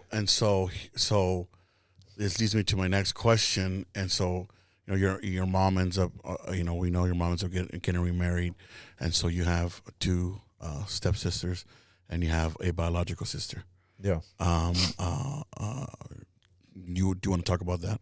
Yeah. So at that point, man, I had already moved up here, right? And I remember I got my mom to co-sign for the apartment for me up here. And what really surprised me was about a year after I moved up here, she moved up here with her husband and his 2 kids and my sister. They all moved up here. And I was like, man, this is cool. But they lived here in Universal City, and I lived way on the other side of town, right? So my sister would come hang out with me every now and then, and we would just smoke and just chill, smoke and drink. And my mom, they ended up beginning to get settled in over here, and so my sister started hanging out with us more, and came to a place where she would come hang out with us like almost every other day. She was with us, She would just hang out, and I always had a good relationship with my older sister. She was, we were tight. We grew up together. We had different dads, but we had the same mom, so we never really saw each other as half sisters, stepbrothers, none of that. She's my sister as far as I'm concerned. You know what I'm saying? So they had moved up here. At that moment, I wasn't really too close to Sarah and Audrey. They were younger at the time. I wasn't really too close to Noel either, And they moved up here, and they weren't saved. You know what I mean? Nobody was saved. And at that point, my sister, I remember she needed a job, and I got her a job where I was working. And through that job, she began to see everything I was doing, everything I was involved in. And like I said, I wasn't a secret anymore what I was doing to her. She always knew I did drugs. She just didn't know to the dynamic of what. Did she ever try to talk you out of it? Like, no, talk some sense into you? No, she partied with us. If anything, I feel bad because she started doing drugs because of me. Oh, okay. I mean, the first time she got high was with me. The first time she did cocaine was with me. So I introduced her to this life. Oh, wow. You know what I mean? So when working there, she started dating this one guy. And this guy was a loser, man, and I always was against the relationship. But, people are never going to do what you tell them to do. They're going to do what they want to do. Everybody knows. Everything I'm telling you right now is an example of that. And, she went through some hardship because of the decision she made to be with this guy. She did a little bit of time. She even had to do parole, she was on parole. I never went to prison. She went to prison for a little bit. Oh, wow. And it was crazy. But I remember when she got out, I was like, look. My mom was like, look, I don't even know what to do with this chick. She can't stay here. I was like, that's cool. I'm going to take her in. I'm gonna help her out, man. I felt responsible. Like, man, I introduced you to this life, So I was like, I'm gonna help you out. You stay with me. We're gonna get on your feet. And so when she got out, she was staying with me and Lulu in her house, and we began to help her get on her feet. I would pick her up, drop her off from work. I wasn't letting her do no drugs, no nothing. Even though I was selling dope and doing everything in front of her, I wouldn't let her hit it, man. I had like, no, man, you're gonna get back. You're gonna get right. You're gonna save up money. You're gonna get a car. You're gonna get. I'm gonna help you get right. And she was getting right, man. And I remember she got herself a car. Me and my wife, we had she was my wife at the time, but me and my girl, we left to Corpus for the holidays, for Christmas holidays. I remember we came back and I was like, man, let me go see what's up with my sister. But she wasn't there. So we were like, oh, I'll just hit her up tomorrow. So I was calling her the next day. She wasn't answering or nothing.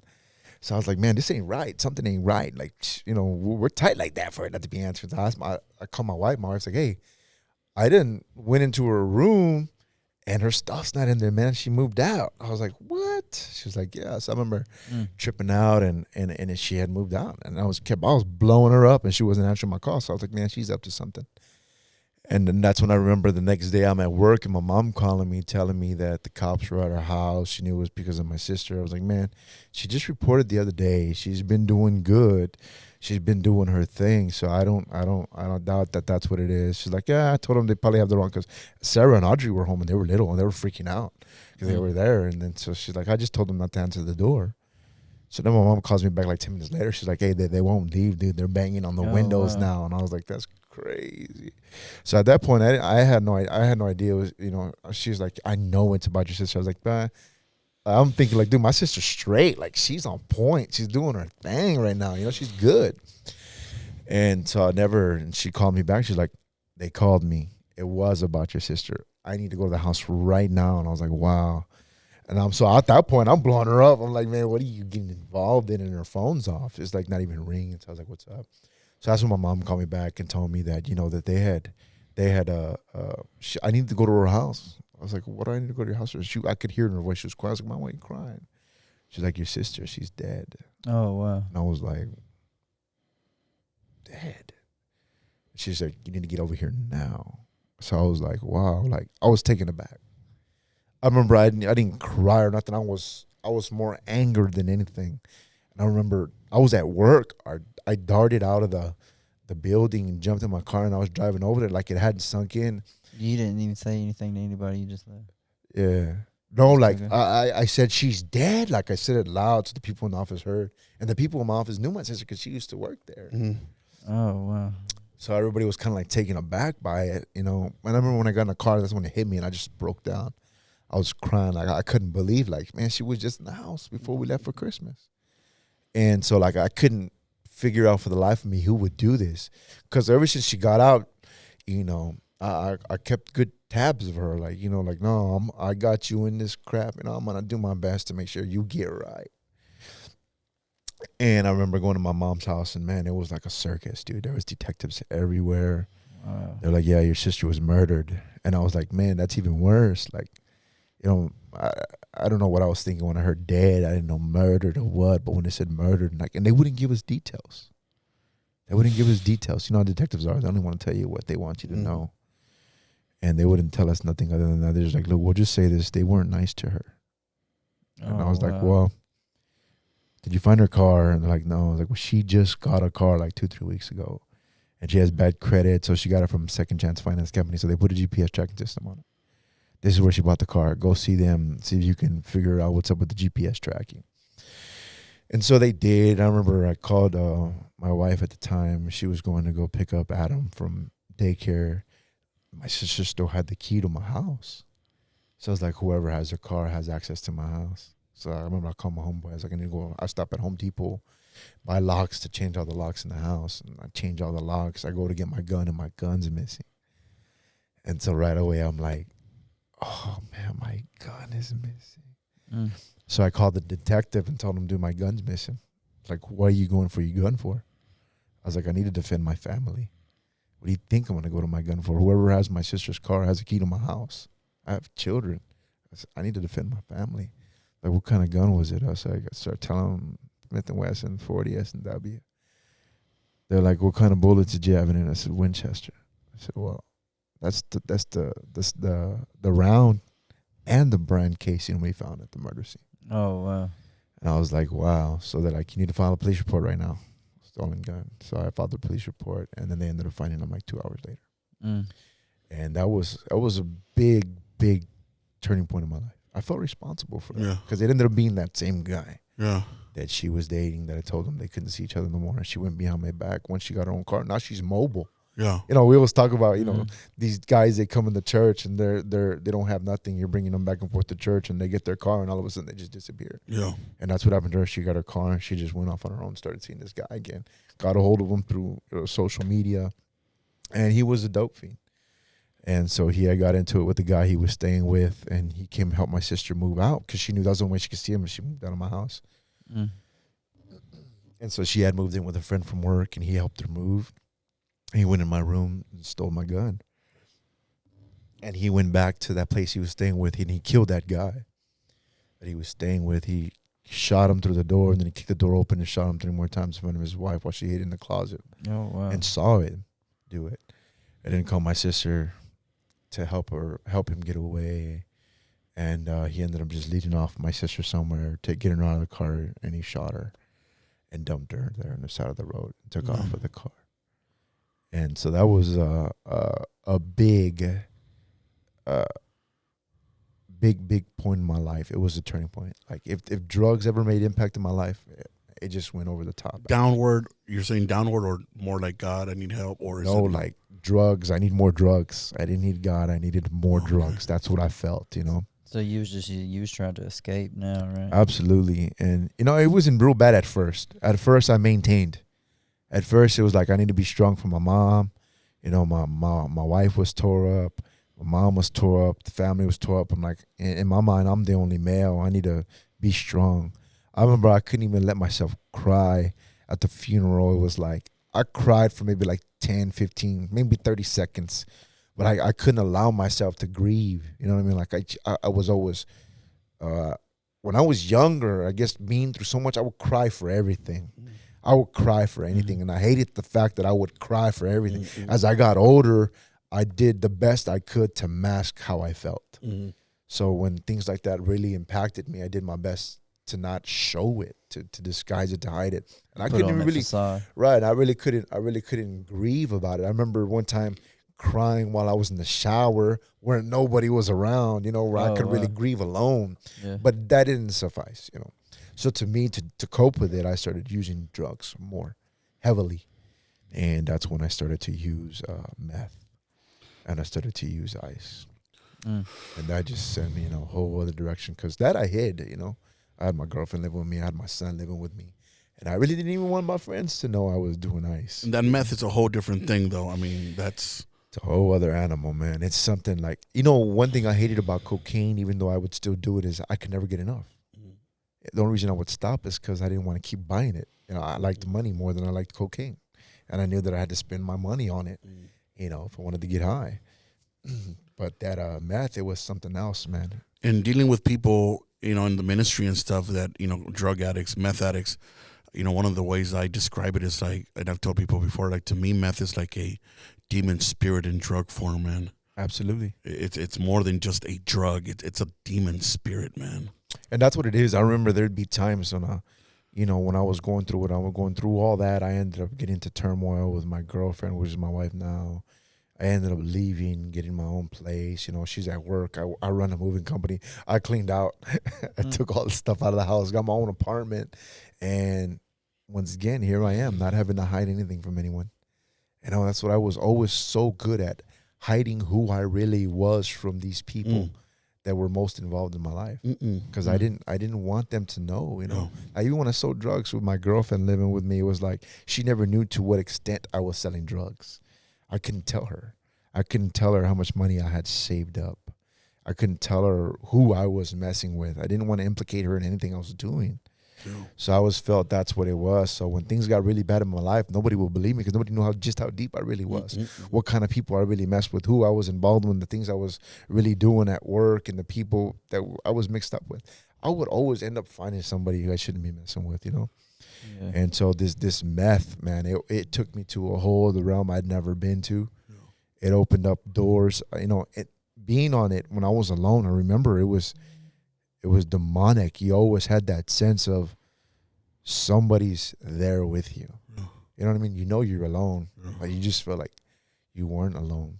You know what I mean? And it really is demonic.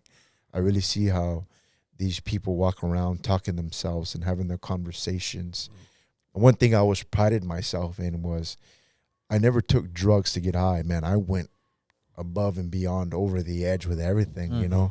You can't party with me because you're not on my level, and all you can do is mess up my high. You know, I remember the first time I did mushrooms with my sister and my girlfriend, and then I probably gave them more than I should have, and they both started wigging out, and I was just like, man, y'all are messing up my high. Rather than be concerned, I'm like, y'all are just messing up my. This is why I don't get high with people. You know what I mean? Because y'all, you're just not on my level. You know, and it's just I always went to the extreme with it. So then here you are now. So, you know, given that reality, I mean, so your sister gets murdered, you know, you're dealing with that, you know, not grieving correctly. Now you're on meth. You're addicted now. You know, would you say you were addicted to meth? Absolutely. You know, one of the times it made me realize that there was a friend that I would get high with, and I still talk to him today. Thank God that he's saved. You get to watch this. Shout out to my boy Leonard. Praise God. I remember one time I would always be the one reaching out to him because he would fall off in his addictions. And I would always have to try to talk him out of where he was headed. And I remember we were partying like crazy. We were both loose cannons, and this dude ends up getting locked up.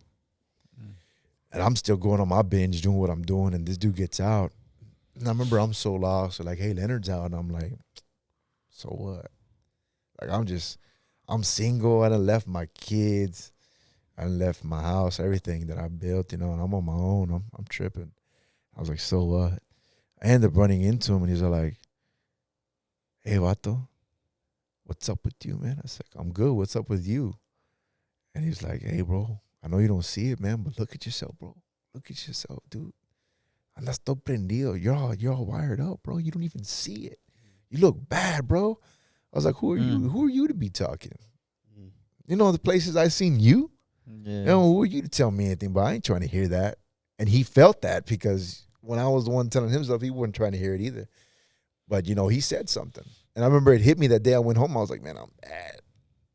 But it didn't stop me. It just made me want to do more. Yeah. You know what I mean? But that's when I first started to realize, man, I'm out of there. I remember trying to come home and get things right with my wife. Still wasn't my wife at the time. And it just didn't work out because my mind wasn't right. My mind was still fixated on all the things I had involved myself with. And it was pretty bad. It was really bad. How did you end up, I mean, I guess closely after that, then you end up in the church? Well, what ended up happening is, man, things got really, really bad between my wife at the time. Well, she was still one of my wife at the time. And I ended up... Girlfriend at the time. Yeah. And so I remember I was staying with a friend, the same friend that I'm talking about with the electrician at the house in Corpus back in the day when I was 18, 17 years old. And he was up here living with us here. And I was staying with him trying to get it right. And he knew I was trying to get it right. But yeah, we were both still doing ice every night. Oh, wow. You know what I mean? And it was like, it hit me one day. I was like, man, this is supposed to be my dude. You know what I mean? Like my A1 right here. You know? And I never felt that. And I remember I caught up in some stuff that didn't sit well with me. And I felt like I was cornered And if I didn't react, that it was going to cost me. I began to add things up, things that were going on, things that weren't lining up right with me. There were some things that were happening that shouldn't have been happening. And I found myself in a place to where I was stealing guns from people that were close to me, and then turn around and selling their guns for dope. And it was like, now I saw myself as a fiend, and this dude was just leading me to it. And I really had nowhere to go.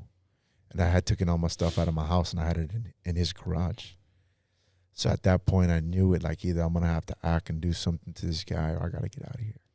And I remember calling my mom and Noel and be like, man, I need y'all to go get me a U-Haul, meet me at this address, come help me get all this stuff out of here, man. I need somewhere to stay. Can I stay with you? They're like, yeah. I was like, I need help. And my mom had already been talking to my girlfriend at the time, so she kind of had an idea what was going on, but didn't know everything. So I was like, you know what, I'm gonna have to tell them what's going on now. So they came with the U-Haul, load everything up, and go put everything. And when I get there, and I'm high on ice.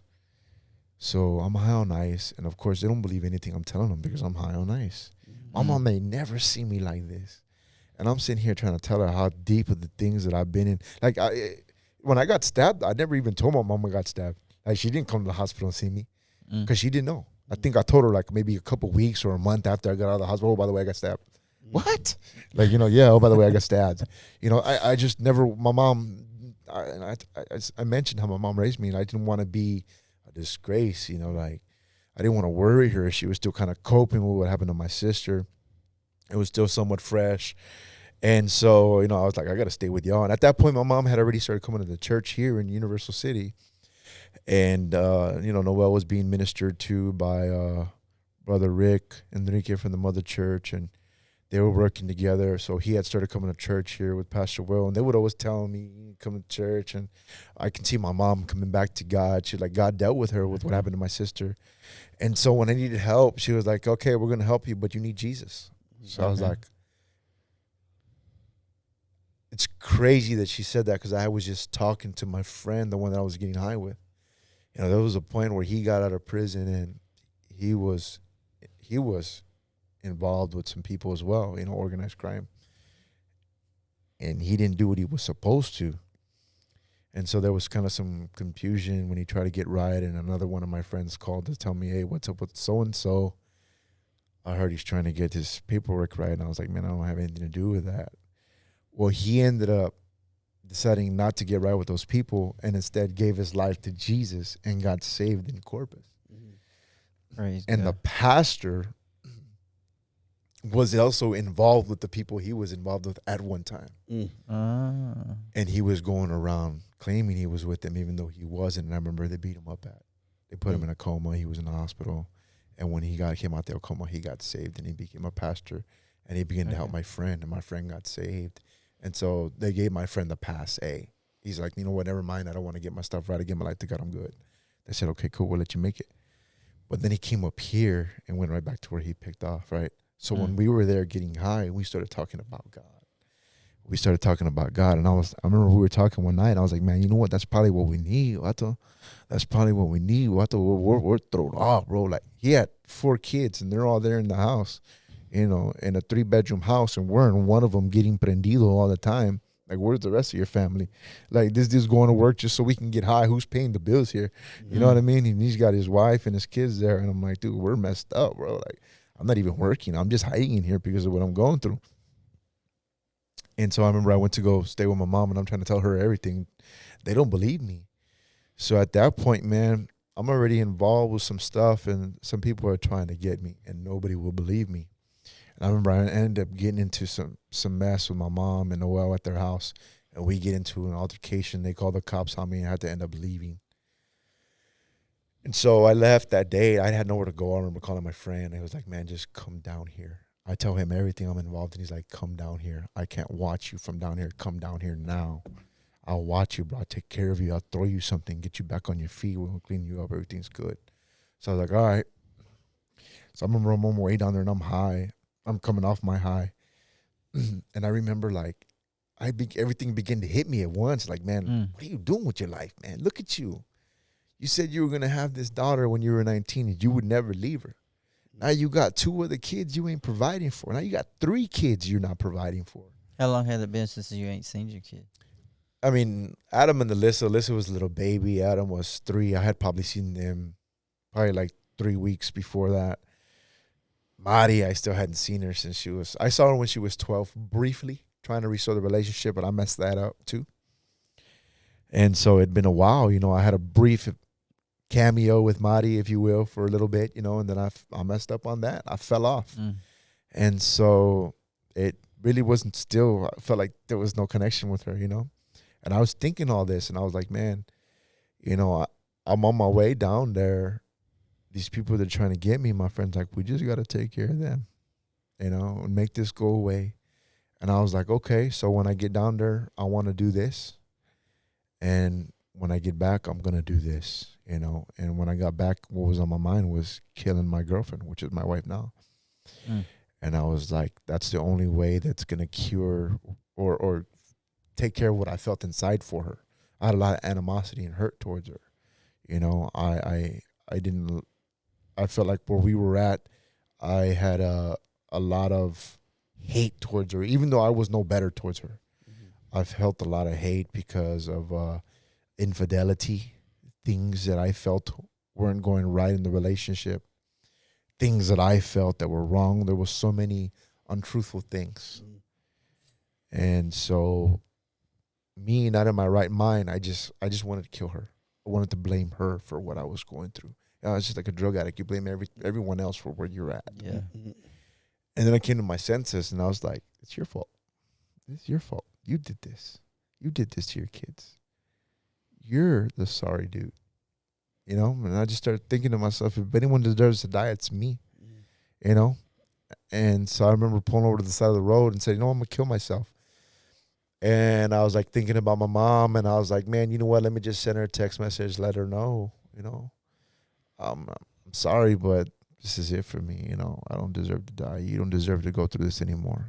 You don't deserve to see your only living son to be like this. Maybe I'm better off dead. You felt you deserved to die. Absolutely. You know, 3 kids, and I'm not doing nothing for them. You know, I'm an embarrassment to my family, you know. Well, none of my family were drug addicts, you know. And so I was like, I'm better off dying. And I remember pulling my gun out, hitting send on the text message, and my phone kept ringing. But I remember being pointed to my head with the gun, and I couldn't pull the trigger. I just couldn't do it. I couldn't kill myself. And I remember looking, and it was my mom calling, and I remember answering the phone crying, and my mom was like, hey, don't do it, mijo, don't do it. And I was like, man, I'm tired of my life. You know, like, you don't deserve to go through this. And she was like, this pastor's going to call you. Just answer the phone. And I was like, man, you better call now. And I remember I hung up, and that's when Pastor William called me, and he was like, Camilo. I was like, who is this? He's like, you don't know who this is, man, but I want to tell you that Jesus loves you. He died for you. And he just begins to minister to me. And I was like, dude, just a couple of days ago, I was talking about this. And I'm searching for something. I just feel this void, this emptiness. And I'm just covering and trying to fill the hole with drugs. And it hit me. And like, I just bawled, crying. Like everything, my sister, my life, me being a loser, everything just hit me. Like I was finally able to let it out. The drugs had wore off already. I was sober somewhat, you know, and it hit me, bro. And I remember I was just crying the whole time. He's like, I can tell by the sound of your voice, you're tired. You're tired of running. I was like, I am. And he said, pray this prayer with me. Give Jesus a chance. And I said, okay, I will. And he prayed with me. And I remember I prayed a sinner's prayer, and I felt that relief. But then it was kind of like, now what? And I don't even remember him telling me that. He's like, now what are you going to do? I was like, I'm going to Corpus. He said, you'll never come back. I said, no, I'll be back. You'll never be back. I said, what do you want me to do, man? I ain't got nowhere to live. I got no money to my name. What do you want me to do? He said, come back. I'll put you in a room. Just come back. I was like, I was already halfway to Corpus, and I was like, you know what? I'll go back. And I remember coming back, and halfway out, my homeboy's blowing me up, like, where are you? And I don't want to answer the phone because I don't want to tell them what's going on. They're expecting me to go down there. I remember I came up here, and I met with Pastor Will. Man, this dude ministered with me till 3 o'clock in the morning. He had to be at work like at 4:30. And he was there with me praying. I spilled my guts to this guy that I've never met in my life. And I began to tell him everything. These people are trying to kill me. You know, I was going to kill so-and-so and kill this person. And, you know, talking to Pastor William later, he told me, you know what, man, I felt the spirit of murder all over you when you walked by me, because we crossed paths when I left my mom's house that day when the cops were there. He was there too, and I just didn't know he was there. And he said, God spoke to me. If you don't grab a hold of this guy now, you'll never see him again. I need this, man. And that always stuck vivid in my mind to this day. Like, man, God had a call for me from that moment.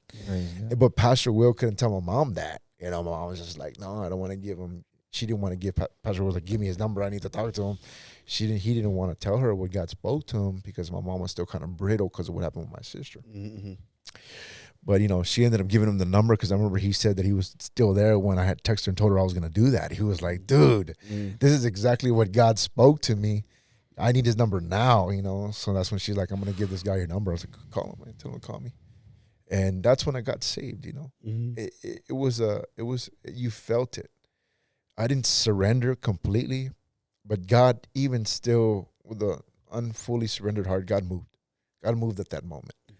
You know, and I ended up backsliding a couple of months later because I wasn't surrendered. That's one of the things I always tell people, man, you want to see God move in your life, you need to be fully surrendered, and I wasn't. And I fell off, and I went right back into the drugs, and it was 3-4 months later, you know, worse than I was before I came into church, living on my own, fornicating. And that's what it started with. You know, to people who are out there who say, look, I'm just fornicating, I'm just sleeping around, just having a little fun, I'm going to tell you, you opened that door to sin. And I didn't know this then, but that's what it did to me. You know, I involved myself in sin, and I opened that door. And soon after fornicating, I started to drink. Then I started to smoke weed. Then I started to snort cocaine. Next thing you know, I was snorting ice again. Then I was smoking ice. I ended up worse than I was before. You know, and then I found myself in that same place again, contemplating suicide, coming down off a 4 or 5 day binge, no more money, no more nothing. Didn't even go to work that day, you know. Looking in the mirror, telling myself, you know, just cursing myself out. Looking at myself in the mirror, looking what I had made myself, this skinny, scrawny dude, you know, with the life sucked out of me, telling myself I was worthless, useless. You sorry this, you sorry that, you blinkety blank, blank, blank, blank. You fill in the blanks, you know. And I remember putting the gun to my head, and I couldn't do it again. I just couldn't do it.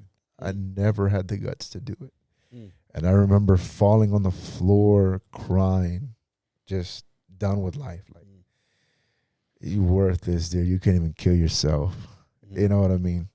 And there I am calling my mom at 4 a.m, waking her up. Mommy, I need help. You know? And she was like, I knew it. I knew it. I knew you were on drugs. You ain't been to church. You ain't been doing this. I'm like, take me back. No. You had your chance. I told you not to leave. You just said, Mom, take me back. You got 30 minutes to get here. I was like, you know, hauled tail down there. And I remember my mom was like, you're going to every church service. You're doing this. You're doing that. The first time this, you're out of here. And I was like, whatever you want to do. I was like, whatever you want me to do, I'll do it. And I remember it was like a Thursday, and I was like, I just need to sleep. And no, it was Friday. It was Thursday going into Friday, so it was already Friday. My mom was like, revivals tonight at 7. You need to be there. I was like, on a Friday?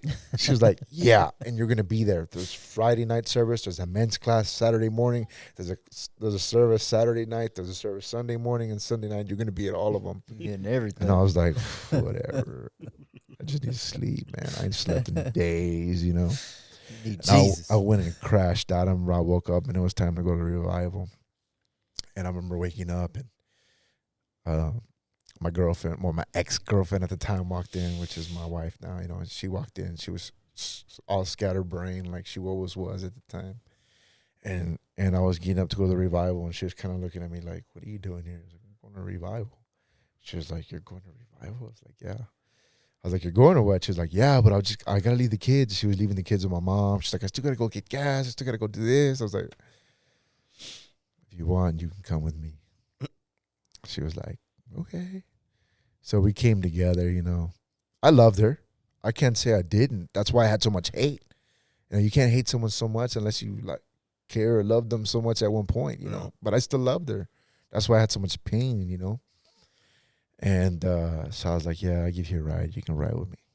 And I remember walking in, and there was this big burly pastor in the corner with his wife, kind of eyeballing me as I walk in. And I remember that day so vividly, you know. If you haven't heard the story now, that big burly pastor is my pastor. Big Guicho himself. In the flesh. And you know, I remember seeing him in the back with Miss Naomi, and they kind of just like eyeballed me all the way to my seat. I was like, man, what y'all looking at, fool? You know what I mean? Because I was still like there because I had to be there, but I really wanted to be there. But I remember that sermon that day, how it captivated me so much, and how the way he preached, what he preached, he was preaching about Gideon. And I remember I was like, man, that was powerful. Like just the way he preached, you know. At the time, I didn't know Pastor Luis. I'd never met him in my life. Pastor William was, pastoring Universal City Church at the time.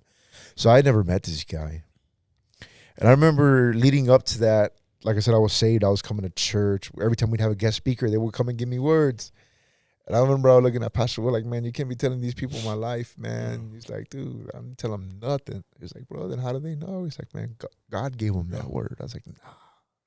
Y'all trying to hustle a hustler, bro. Yeah. I'm from the streets, bro. Y'all can't hustle me. I know y'all back there. So I could never receive a word that anybody would give me. Yeah. Never. Like, it would just be like, man, these things trying to hustle me. You know, you would see on 2020 all the time growing up, like these people wearing microphones and, you know, sharing secrets and just making people, you know, and that does something to your mind, you know. Yeah. And so I always thought they were trying to hustle me.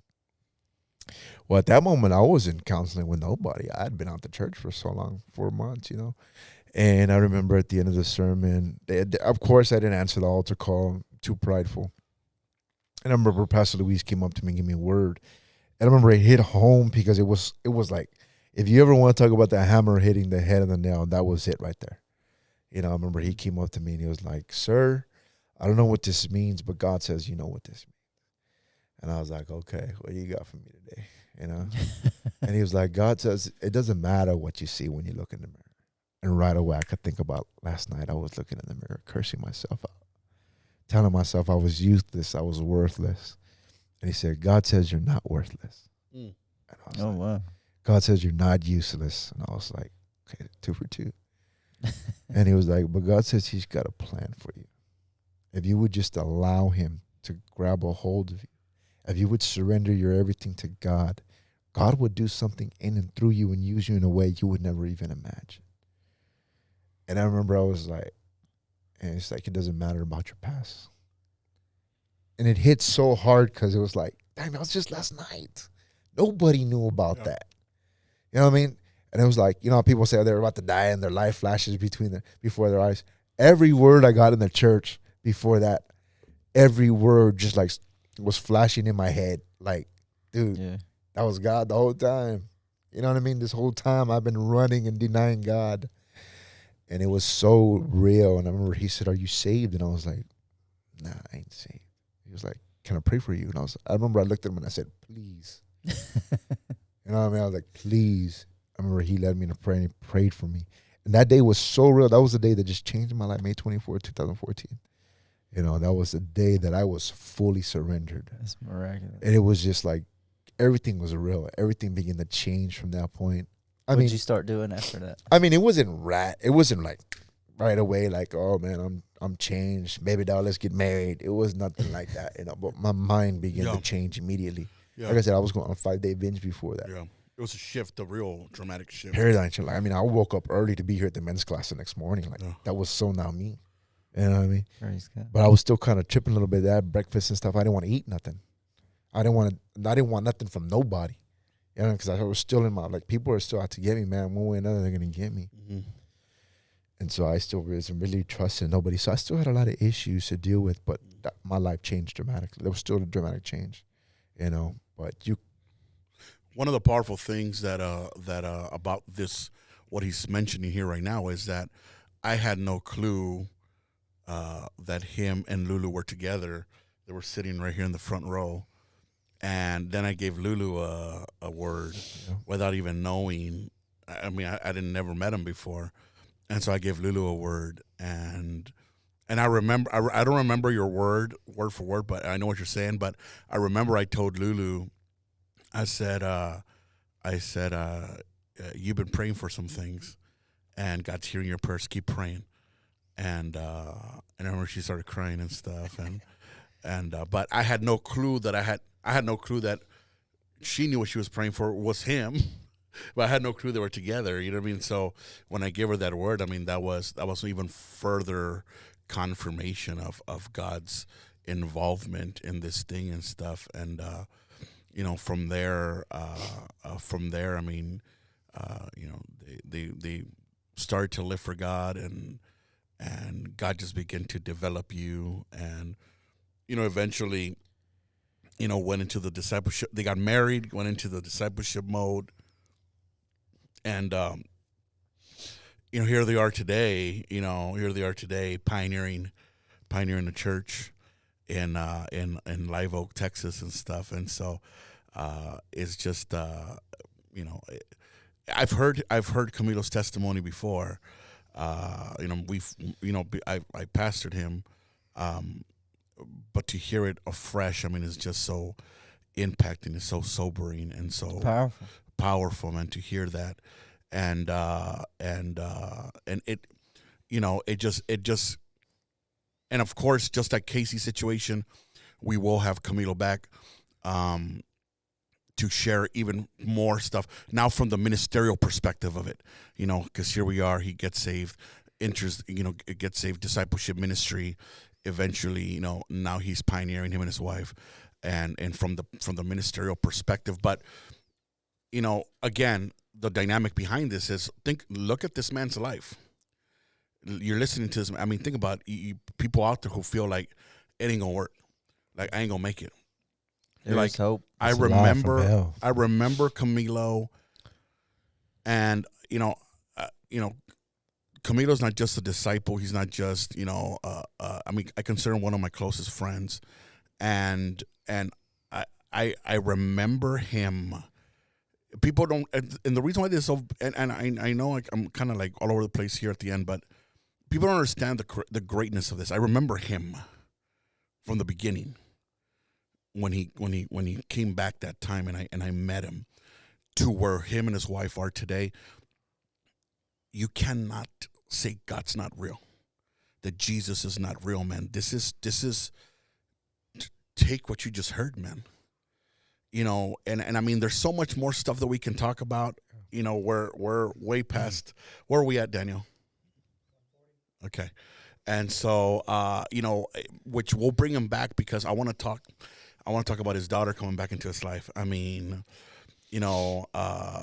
there's so much other things that culminate down. I mean, bring everything together in what God has done beyond, what you've heard here tonight. And it's just a piece of God's greatness, man. Yeah. Amen. You know what I mean? Like, Miss Pat can attest to the greatness of God's power. Noel can, or not just from their own life, but from seeing this, Camilo and stuff, Lulu's life, you know what I mean? Like the people who were there, Pastor William, which was shout out to Pastor William Summers. Shout out Pastor Will. Love you, Pastor Will. Another one of my really close friends, in the ministry and stuff. And people who were there can tell you, man, this is a miracle. And this just quantifies God's power. And what this does for you is lets viewers out there, people, someone, you are that someone, there's hope for you, man. There is an abundance of hope for you if you allow God to do something in your life, Amen. In your heart, man. And if you don't take it from the ministerial perspective of pastoralship, with the preaching, the identifying with, take it from these men. It takes surrender. We hear Casey, here is Camilo. I mean, dude, when I heard Camilo's testimony for the first time back in the day, it blew my mind. It's like, dude, my thing with these men and these women is like, dude, you're not even supposed to be alive. Yeah.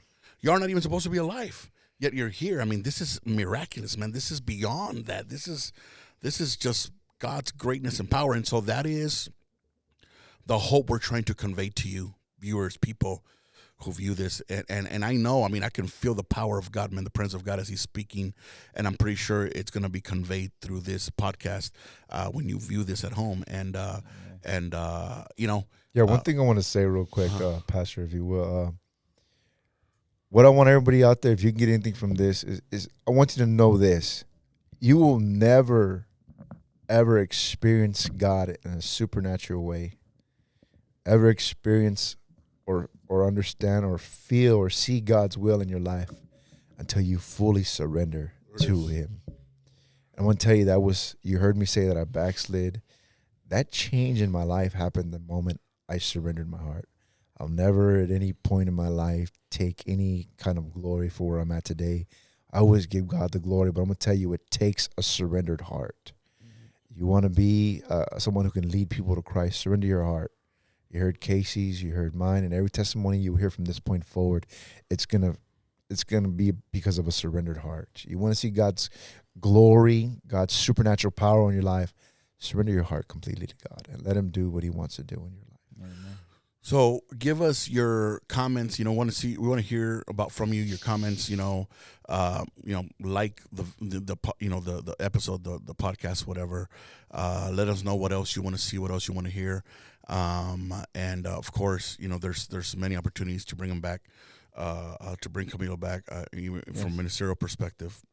Yeah, he's a great brother. I mean, he's always lent me a helping hand. I've called him with school assignments, and it's like 10 o'clock at night. I'm like, hey, man, I need some help. And he's like, well, I got you. Come on now. So he's always, he's a great brother, man. And you got to give back. There's been brothers that have helped me along in my walk. Pastor TJ and brother Pastor Joseph have been big helps in my walk as well. Pastor TJ, I love you, Pastor TJ. You played a big role as well in my walk. One of the crazy things, I was talking to Pastor TJ the other day, and I was just sharing with him. I was like, man, you have no idea how much of a inspiration you and your wife were to me and my wife, coming up. And he turned to me and he said something I would have never expected from him. It was like, you don't understand how much of an inspiration y'all were to us, because we saw what God did in your life. Yep. And that did something in my faith. To see the miracle that God did in y'all, it's like, it was a miracle. Like, I saw God move supernaturally through y'all, and that did so much for our faith. So he's like, I thank you too. And I was like, man, praise God for that. Praise God for that. And so with that, we are going to sign out tonight. My name is Luis Perez. Big Reach. If you know, a.k.a. Guicho Breach, a.k.a. Demon Killer Man. Casey Valdez. And hope you like this episode. I'm sure you're going to benefit from it. But signing out. Peace. See you later, man.